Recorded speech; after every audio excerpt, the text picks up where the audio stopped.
Hello, good evening, and thanks for being with us tonight here on The Hill. I'm Blake Burman. This is The Hill on News Nation.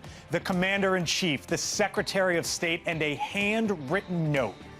The moment that seemingly played out really out of nowhere before the cameras this afternoon, perhaps signaling an end to war. I was just given a note by the Secretary of State saying that we're very close to a deal in the Middle East. We are live from the White House in moments. Our Kelly Meyer with what she is hearing at this hour. Plus, here at home, will our troops be paid 1 week from today? After another failed vote, the government still shut down, and tonight questions about if Congress will intervene to make sure military paychecks are not missed. All this as tensions in Chicago continue to rise. The post from the president calling for the arrests of the mayor of Chicago and the governor there in the state of Illinois. Also tonight, James Comey in court pleading not guilty to both counts in his federal indictment. What comes next for the former FBI director now in the middle of a major legal fight? But first tonight here on The Hill, a live look at the White House. Screen left, a live look at the border there, Israel and Gaza. Screen right. It is 1 a.m. in the Middle East this evening, and quite literally and perhaps metaphorically, maybe a new day in the Middle East. A remarkable scene playing out on camera this afternoon. The Secretary of State handing a handwritten note over to the Commander-in-Chief. All of it playing out before the cameras, and now we are starting to learn exactly what may have been on that note and what it means for that region this evening. We begin tonight with our breaking news coverage over at the White House. Our Kelly Meyer with the very latest. And Kelly, your reporting tonight is that peace plan that the president laid out, it seems like there is a phase one agreement, right, between Israel and Hamas. And that's on the key part that the president wanted to make sure he got done, and that's to bring home the hostages to their loved ones, both living and dead, and making sure those bodies return to their families as they were. The former hostage, Eden Alexander, and the family of Omar Nutra was just here in the Oval Office yesterday on the anniversary of October 7th. And now we're learning just in the last few moments, really, and as we were in the state dining room and saw the president receive that note, literally on the table of this potential deal. And what we're hearing now from our sources with direct knowledge of the negotiations is that they do have an agreement, at least on this first phase of this, which means the release of some hostages and that Palestinian prisoner exchange. And that's the agreement between Israel and Hamas on that. There's still a lot more they need to go through. Of course, there were many points in the president's Gaza peace plan. Those need to be worked through. But as far as this portion, we are told that they did reach agreement on that. And that's what you saw on the note that Rubio passed over, that he said, and the president said there, that we're very close. We were in there when Rubio abruptly came into the room. He took Susie Wiles, his chief of staff seat, whispered to the president, passed him this note, and then the president said, I have to go. So we are watching to see just what the president may say, whether it's on camera again. There hasn't been a lid called yet, as far as I know, or what he might say on True Social. But we are hearing that this announcement, this deal, at least the first phase, the announcement could come tonight or tomorrow morning, with the exchange actually happening in the next 48 hours, potentially going into the weekend. Blake. Kelly, so Marco Rubio was not initially in the room. He then walked in and basically told the chief of staff, I got to get the commander-in-chief's attention. As far as I know, he was in the corner of the room from where the press was standing behind the rope. I didn't even know he was in there, and the president said, Rubio, come on up. And he did. He changed out seats with Susie Wiles. She walked out, and he took her seat and then told the president. So he wasn't in that roundtable at all initially. Kelly, obviously major developments there in the Middle East. Back here at home, though, stalemate, right? Yeah, and the president was asked about that a little bit. And it seemed, as we've been talking about this all this week, Blake, it seemed like a bit of a softening of his stance. He said, I heard from a White House official that they aren't going to do anything until they have to, in terms of those mass firings. And as far as the back pay, he did say some workers will be receiving that. Most workers, he said, would be receiving their back pay. That's the furloughed federal workers. He was also asked about, what about the military? Will they get paid? Here's what he had to say about that. Would you encourage Congress to pass a standalone bill to pay our service members? Yeah, that probably will happen. We don't have to worry about it yet. That's a long time. You know what 1 week is for me? An eternity. 1 week for me is a long time. We'll take care of it. Our military is always going to be taken care of. And Blake, if I could mention quickly the statement from the press secretary that we just got a few moments ago as well. It says the president will visit Walter Reed Medical Center for a planned meeting. As far as we know, we weren't aware of that that meeting, and that he was going to be going there. And he will also have his routine yearly checkup.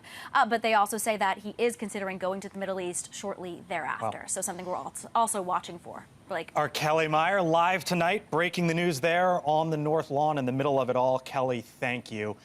So here's what we're going to do with all this happening in the backdrop.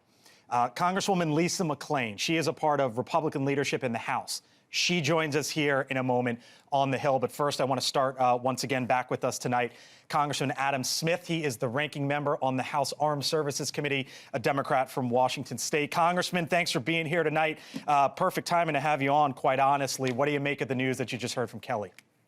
Well, I think it's a huge positive. I mean, if that first step can be taken to get the hostages released, I think that would be an enormous step forward. Still a long way to go to get to peace in the Middle East, but I think the peace plan that President Trump laid out is the path that needs to be followed. So it's incredibly encouraging that there is a first step. As anyone would tell you, obviously, you can't be overly optimistic about peace in the Middle East, but this is a positive step, and I hope we build on it. What do you think the next couple days looks like? I know it's almost an unfair question for you, I'll admit it. But you are the ranking member. This is moving right now. Do you suspect we see hostages released in the coming hours and days? And then I guess what happens after that? Well, I think there's two things that need to be happening somewhat in parallel in the next 48 hours. Number one, you got to close the deal in the first phase. Okay, we look like we're close.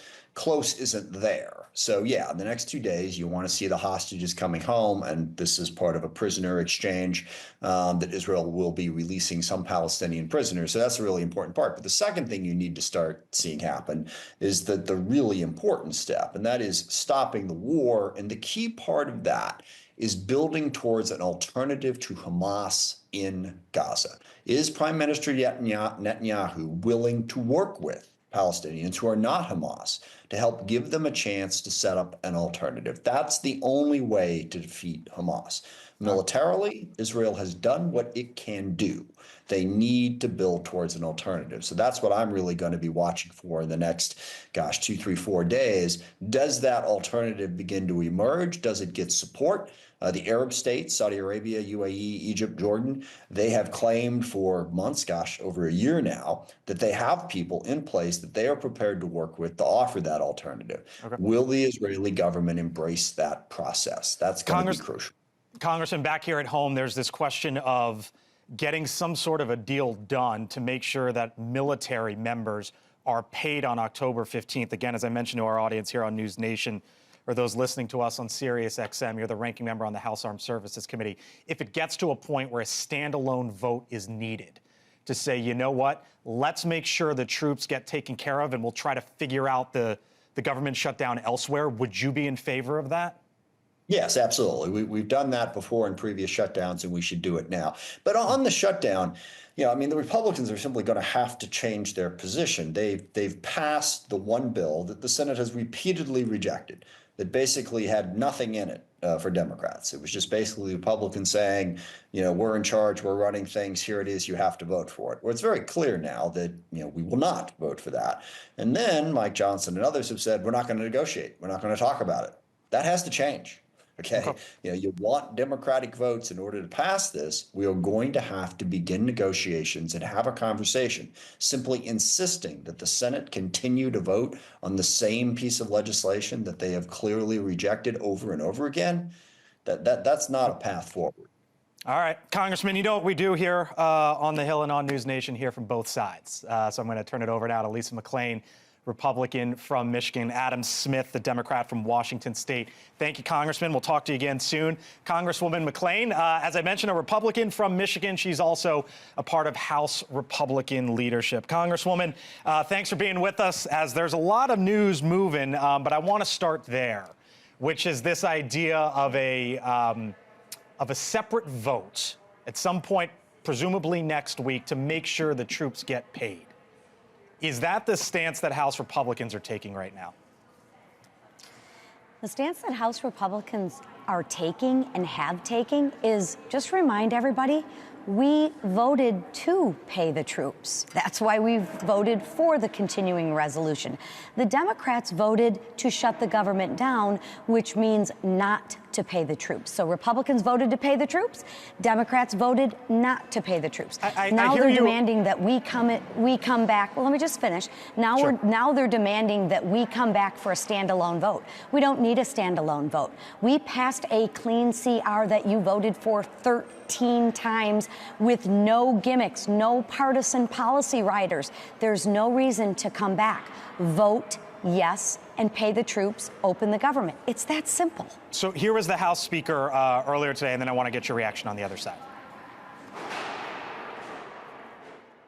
Hakeem Jeffries and the House Democrats, as Leader Scalise said so well, are clamoring to get back here and have another vote because some of them want to get on record and say they're for paying the troops. We already had that vote. It's called the CR. Every Democrat in the House except one voted against it. They voted that they did not want the troops to be paid. They did not want TSA agents to be paid. They did not want air traffic controllers. So I see you standing there next to the speaker. As I mentioned, you're part of the leadership team, and I hear your position loud and clear, Congresswoman. But if we do get to a point, let's just say October 12th, October 13th, and both sides are dug in, at that point, what would you tell to the members of the military tonight? Should they expect a vote at that point so that they don't miss paychecks? What I would tell the members of the military is I apologize that the Democrats don't want to give you your paycheck. They had that opportunity and they voted no. What I would advise them to do is please call your Democratic senators and tell them to stop playing politics and partisan politics, especially with your paycheck. Please vote yes on the continuing CR with no gimmicks in it that you voted for 13 times and stop taking the American people hostage. That's what I would tell them to say. It seems like the president, I don't know if you heard the soundbite from inside the Oval Office or inside the White House today. It seemed like he said that they would be paid. Is there any reason to believe that they won't? I don't see any reason to believe that they wouldn't be paid. I mean, it's been customary. It's happened in the past that they've gotten paid. So I don't see any reason why anybody would not want our troops to get paid. Okay. So I don't see that. All right. Congresswoman McClain, when we have more time, I hope you come on back. You understand, a lot of breaking news here to get into. Lisa McClain, Republican from Michigan. Day. Busy day. We'll do it again soon. Thank you so much. And thanks to Congressman Smith, by the way, as well. Chris Stirewalt here with me, host of the Hill Sunday, senior fellow at the American Enterprise Institute. Doctor, how are you? Another slow news day here in Washington, D.C. Let's start there.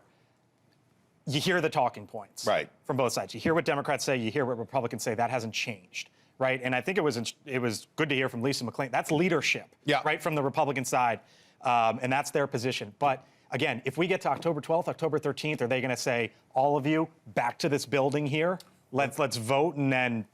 So what I observed today is that, so the Speaker does not want and had not wanted his Republican members in town. Right, yes. Don't come in town. It's the House Republicans are like, remember the Texas Democrats absconded from the state so that they couldn't be made into a quorum to vote on gerrymandering? Well, these House Republicans sort of did the same thing. They split town, and they said, we can't vote on anything because we're not even here. Well, I saw a couple today. They're starting to be around town. You just saw Congresswoman McClain. They're around. You can tell that they're getting ready. Tom Cole was on the show yesterday here. Marjorie Taylor Greene yesterday here. And how you know that the principals are getting closer to a deal is that the rhetoric sharpens, right? So the last phase before the deal is that's when they say the worst things about each other because they've got to do Punch and Judy out here so they can go behind closed doors and say, let's make a deal. Where we started the show, how big of a moment is this right now for President Trump? Let's take it at face value that there is a phase one deal between Israel and Hamas. We don't have all the details, but if it leads to something along the lines of a ceasefire and hostages coming out. If all it did was end this god-awful war, if all it did was a pause, even a lengthy pause in the war, it would be an accomplishment that escaped all of Donald Trump's predecessor's term. It would be something that the world has been unable to achieve. It would be an enormous accomplishment. All right, we'll leave it there. We're going to pick it up later in the show as well. Chris Stirewalt, Thank you, sir. Appreciate it. All right, still to come. A lot of news moving all over the place, including this today. You know him. He enforced the law. Well, now he's the one being prosecuted. James Comey in a federal courtroom today. So what is next for him? Jesse Weber, other side of the break. Plus, the Texas National Guard assembles in Illinois. A protest against them as well. We are live from Chicago, plus this. You should see what we have on these people. These are bad people. These are people that want to destroy our country. We're not going to let it happen. We'll show you who the president was talking about and the moment that led to that note. We're back in 4 minutes here on The Hill. I'm Blake Burman. See you on the other side.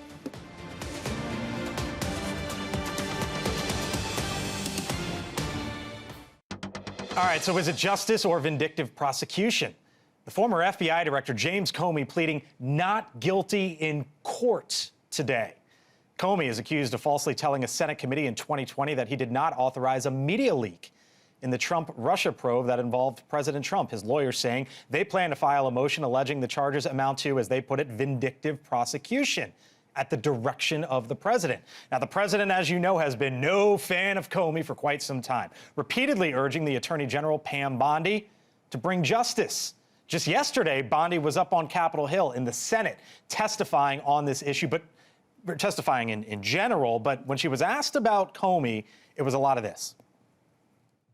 I'd like to know from you what conversations you've had with President Trump about the indictment of James Comey. Senator, I am not going to discuss any conversations I have or have not had with the President of the United Did you States. see that? Is it true that the career prosecutors in the Eastern District of Virginia found that there was insufficient evidence to bring criminal charges against former Director Comey? I am not going to discuss pending cases. With me now, News Nation legal contributor, host of the Law and Crime Network, Jesse Weber, with me again. Jesse, hello. Let's cut right to it. What's going on with Comey here? Yeah, I think there's something happening behind the scenes right now, particularly when you look at Bondi's comments. I think, and this was reported today, there may be a serious weakness in the prosecution's case.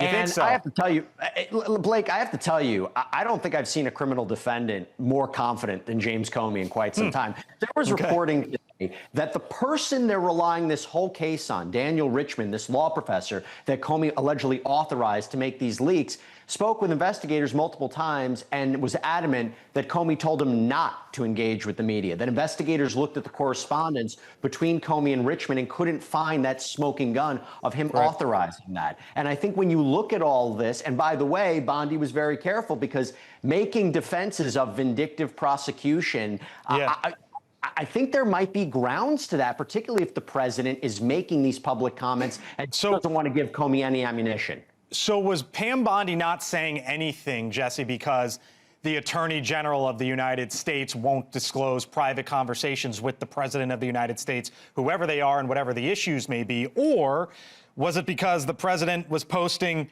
nothing is being done, what about Comey? We can't delay any longer, justice must be served now. You saw it, I saw it, the whole world read it, and she can't defend it. Because there's an ongoing investigation, she shouldn't say anything. Also, by the way, an attorney general having communications with the president about an ongoing case shouldn't happen. There should be an independence. But also, she will not do anything at this point to give Comey's defense ammunition for vindictive prosecution, because if they could present a case to a judge that this was a prosecution based on not evidence, not facts, not law, then it could get thrown out. There is grounds for that, and I don't think she wants to jeopardize the case in any way. All right, we'll be here for it. Jesse Weber, News Nation legal contributor.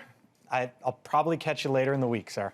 Jesse. Sounds good. Thanks so much, Blake. Appreciate it. All right, still much more ahead. Busy news night, busy news day here on The Hill. Did you see what one mayor in Illinois did when ICE officers detained a woman?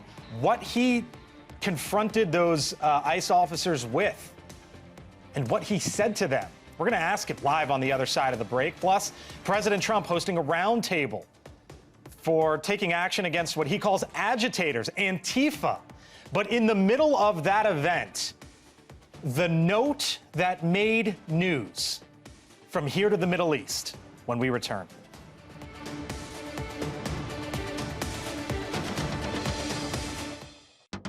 All All right, 6:30 here in Washington, 5:30 in Chicago now as tensions continue to escalate in and around that area. Protesters clashing with federal agents over immigration actions there. Protesters been arrested, as you know, in these scenes here with law enforcement happening over the last couple days there. Broadview, for example, is the video here. The protests come as state and local leaders push back against President Trump's decision to send hundreds of National Guard members there. The president saying on social media today, quote, this was the president, "The Chicago mayor should be in jail for failing to protect ICE officers. Governor Pritzker also." The Chicago mayor, Brandon Johnson, and the governor, J.B. Pritzker, both responding. Pritzker saying, "I will not back down." Trump, he says, is now calling for the arrest of elected representatives, checking his power. What else is left on the path to full-blown authoritarianism? Johnson responding literally at the exact same time, 9:42 this morning. Secretary Kristi Noem as well, accusing them both of running cover for criminals just a little while ago. You talked about some of the stories of our ICE agents, our Border Patrol agents, how they have been attacked, how they have been shot at, injured, the damage that they've done. These leaders in these local cities, along with Pritzker and Johnson, ignore what's going on, or, sir, they're helping Antifa cover it up. Texas National Guard troops arriving at the Army Reserve Training Center in Elwood, Illinois, where they await future orders. Our Alex Capriello live once again for us in Chicago tonight. And Alex, I hear and I see a little bit that there's a little bit of a scene there behind you.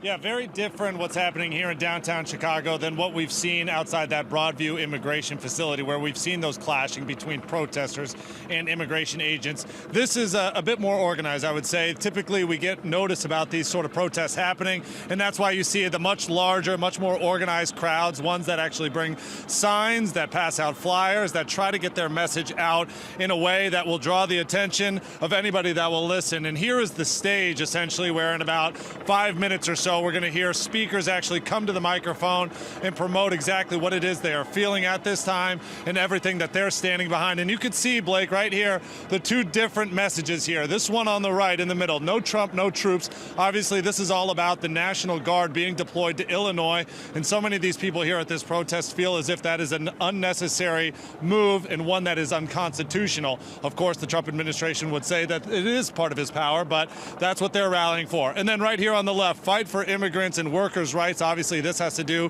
with the ongoing immigration enforcement that's been happening in Chicago and for much of America at this very same time. Again, speaking to the sort of protocols and planning, take a look, all these signs ready to go. We've seen these being made over the last few months, even going back to last year during the Democratic National Convention. But again, this is a large rally. I expect several hundred people here. Still TBD whether or not they're going to be actually marching through downtown Chicago. But this is exactly what we're seeing at this time. All right, our Alex Capriello live tonight in the middle of it all. Alex, thank you. So tensions also leading to more encounters with federal law enforcement in the Chicago area as well. In nearby Waukegan, that's about 35 miles north or so from where Alex was just standing, a 23-year-old U.S. citizen was arrested by federal agents. Video right here shows her being shoved into the back of a car. They say that she allegedly tried to box in one of the ICE vehicles, leading to that confrontation, which took place near City Hall, prompting the mayor there, Sam Cunningham, to step in, try to defuse the situation, but that didn't stop agents from taking her into custody. She was ultimately released. With us now here on the Hill, he is the mayor there in Waukegan, Sam Cunningham, with us live tonight. Sam, nice to see you, meet you here virtually. Tell me what sort of happened there when you were with those law enforcement officers. What'd you tell them? The first thing we did as we approached the scene, at least I did approach the scene, I identified myself as mayor. One of the officers did recognize me, and I think he sent out an SOS. Hey, this is the mayor. Me approaching, so I'm assuming that he was letting them know that that's who he was talking to, which is fine.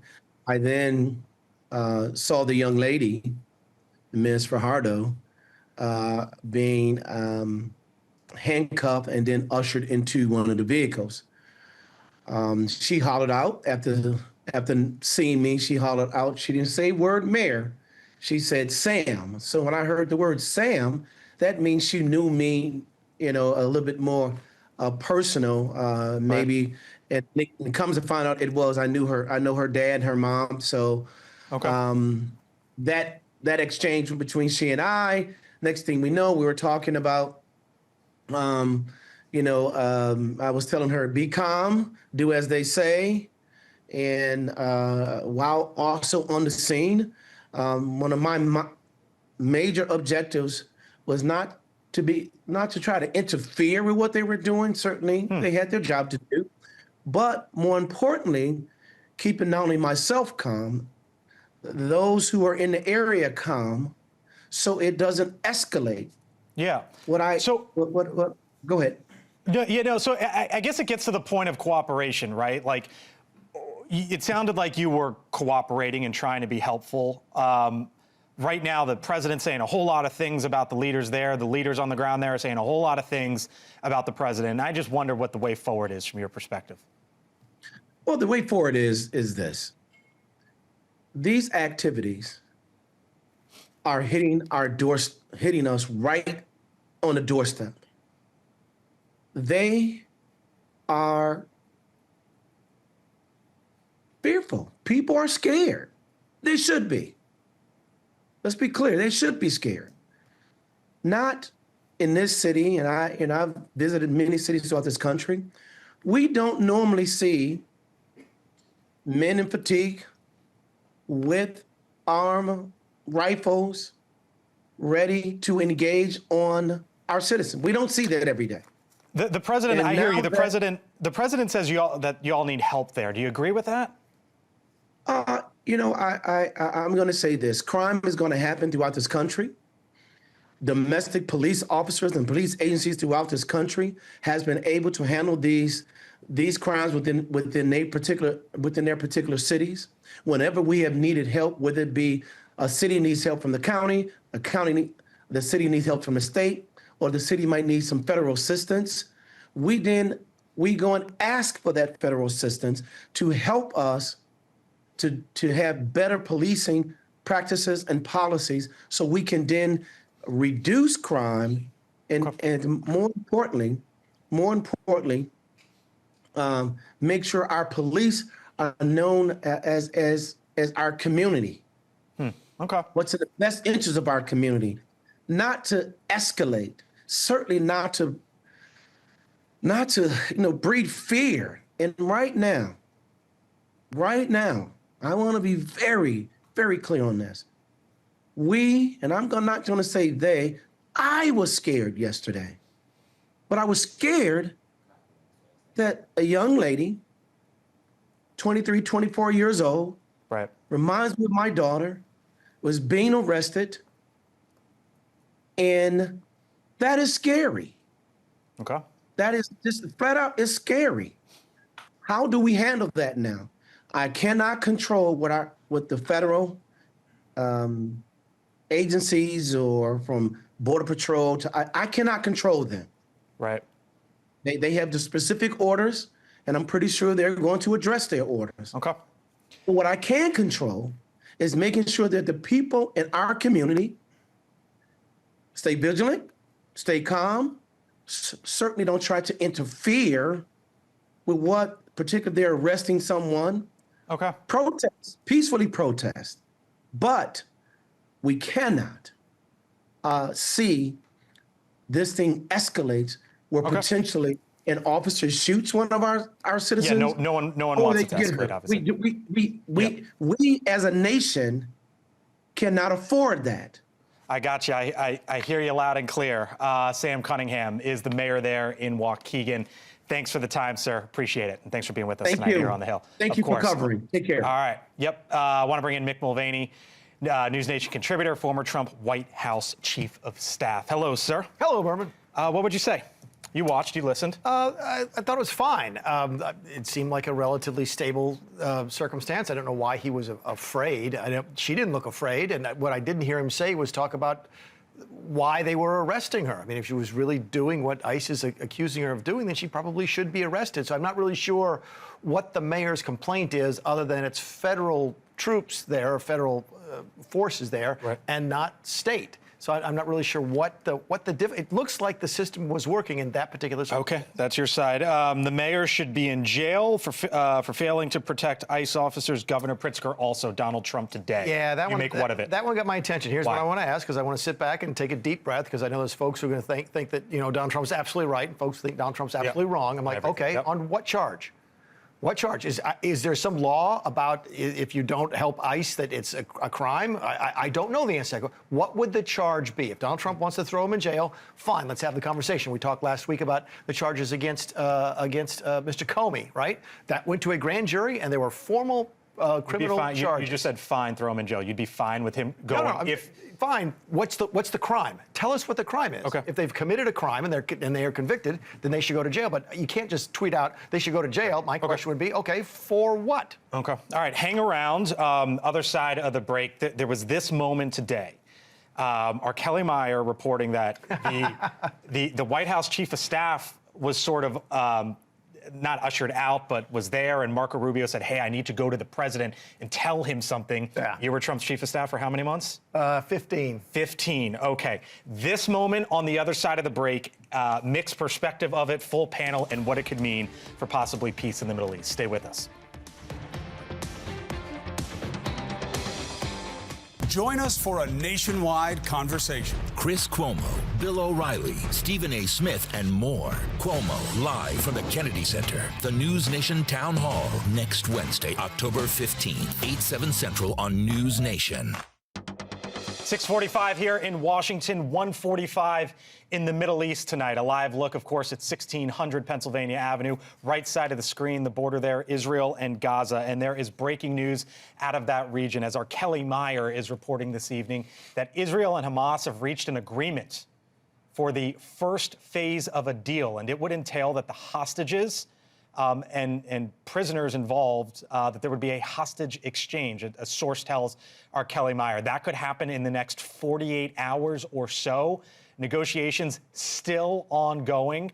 But all of this, or some of it, I should say, seemed to play out in an unusual moment at the White House earlier today. President Trump was hosting a roundtable meeting on nothing related to the Middle East. And this was the moment out of nowhere. He was handed a note. You could see him looking at it. Reacting to it. And it came from the Secretary of State, Marco Rubio. In a few seconds here, you're probably going to see the Secretary of State lean in, the president nodding there. Here we go. Rubio sort of leans in, is going to whisper a few things in his ear, and it appears to be the news that our Kelly Meyer reported on shortly after. Full panel here with me now, Mick Mulvaney. Once again, News Nation political contributor, former Trump White House chief of staff. Doing double duty, Lindsey Granger, co-host of Rising on the Hill. Chris Stirewalt back with me, host of The Hill Sunday, senior fellow at the American Enterprise Institute. And Niall Stanage with us tonight. He is the White House columnist for The Hill. Hello to you all. Thanks for being in on what's turned out to be a very busy last couple hours. Mick, I want to start with you because Kelly reported that basically Rubio went in, told the chief of staff, Susie Wiles, I got to get to the president. I love this one. You were his chief of staff for 15 months. Sort of walk me into that moment of something obviously really big happened and the Secretary of State had to get to him. I will let these very smart people opine on the subject matter of the deal, but let me tell you what was happening from a practical standpoint, which is there was good news. Where's my camera? There was good news. And everybody wants to give the President of the United States good news. In fact, you want to be the first person to give that person news, which is exactly what Marco was doing. Bad news, by the way, what you do is you go and you give it to the Chief of Staff and say, could you please tell the President this bad news? So, no, I've been down this road before. So Marco had good news and he wanted to get to the President before everybody else. If we take this at face value, it's obviously a big moment, a monumental day. And something that the president's been pushing for quite some time. Yeah, if you think about the timeline and the anniversary of the attacks and how far we've come and how far we thought we were away from any solution like this, just looking at the incident in Qatar where there were negotiations going on and then, people were hurt and killed in the middle of that peaceful process, we thought, to see where we are now and see a dialogue happening. And hopefully, even a couple of days ago, Hamas said they had no idea about this deal and what was on the table. They're just learning about it as the world learns about it. So to see the president's reaction there, it did look promising. And I think that America and the rest of the world world, based on leadership and the conversations they're having with the president, are ready for this whole thing to be done with. So hopefully this is the beginning of the end. What do you expect next from Trump here? Well, I mean, I expect he will celebrate a deal if there is such a deal. As you know, because we've talked about it before here, I'm more skeptical than a lot of people are about whether this deal actually ultimately comes to fruition. Obviously, an end to the conflict and the terrible suffering that the people in Gaza have undergone would be welcome. But there are a whole lot of questions about this deal. Who are the guarantors that each side will live up to its commitments? Who will define whether they have lived up to those commitments or not? There's an enormous amount yet to be decided here. The tolerance within the Republican Party, the sympathy for Israel has eroded dramatically over time. And anti-Zionist, and in some cases actually anti-Semitic voices on the right, a chorus has grown up to match the ones that had been on the left during the Biden administration. The ability of the president to stand with Benjamin Netanyahu and Israel on and on and on to any end, right? There is a termination point on that. There is a political limit within his own party now for how long that can go. So from a domestic political standpoint, this is something that needs to happen. It's got to happen because it's hurting the Republican coalition. I just worry about overpromising and underdelivering.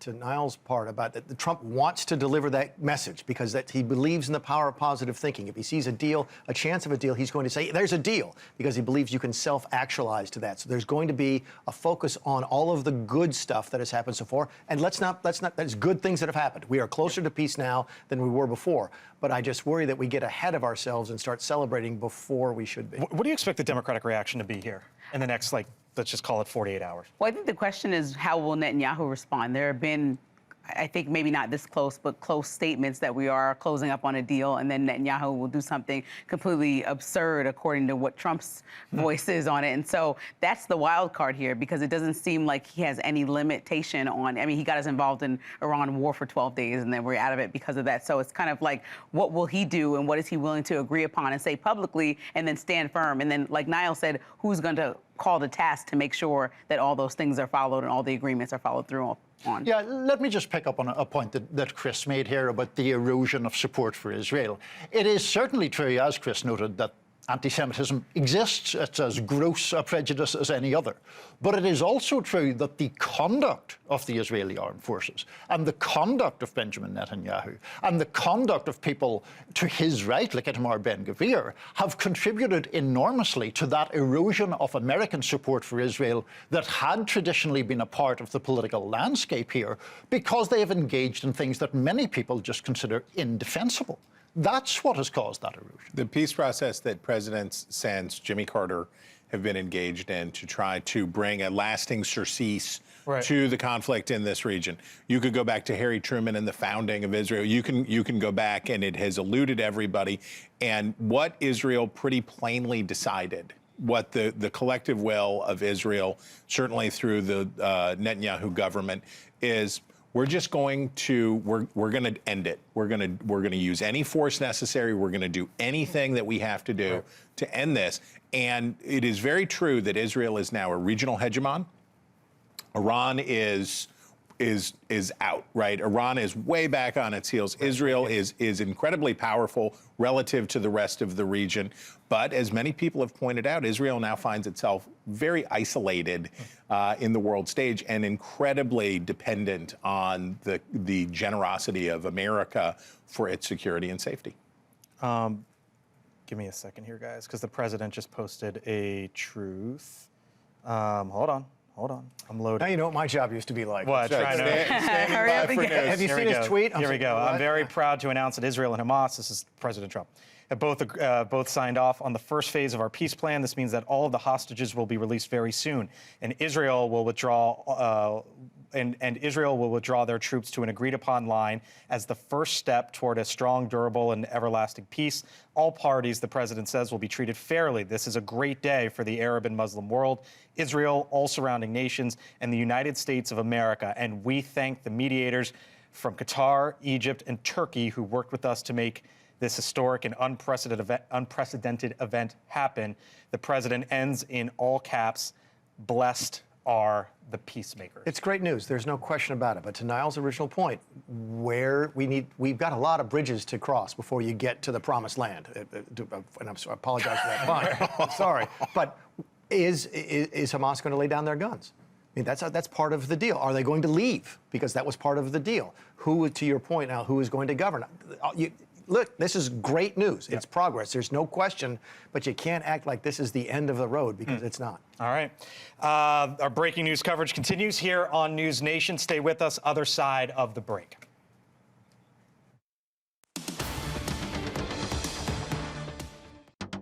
Nearing 7 o'clock here on the East Coast tonight. It was a day that started with the expected here in Washington today. Day 8 of the government shutdown, another vote, no movement. We all knew that it was going to happen, and that's exactly how it played off. But then a little bit, you could say, of perhaps the unexpected, as we also keep our eyes tonight on the Middle East. President Trump just announcing on social media, on Truth Social just moments ago, quote, "I'm very proud to announce that Israel and Hamas have both signed off on the first phase of our peace plan." Of course, lots of details and lots of information to come, perhaps new scenes and a new day unfolding in the Middle East. If not this day, perhaps in the coming days and hours. When will the hostages come out? And what will that look like when they reunite with their families? Our coverage continues here on News Nation. I thank you so much for watching us tonight. I'm Blake Burman. Elizabeth Vargas takes it from here.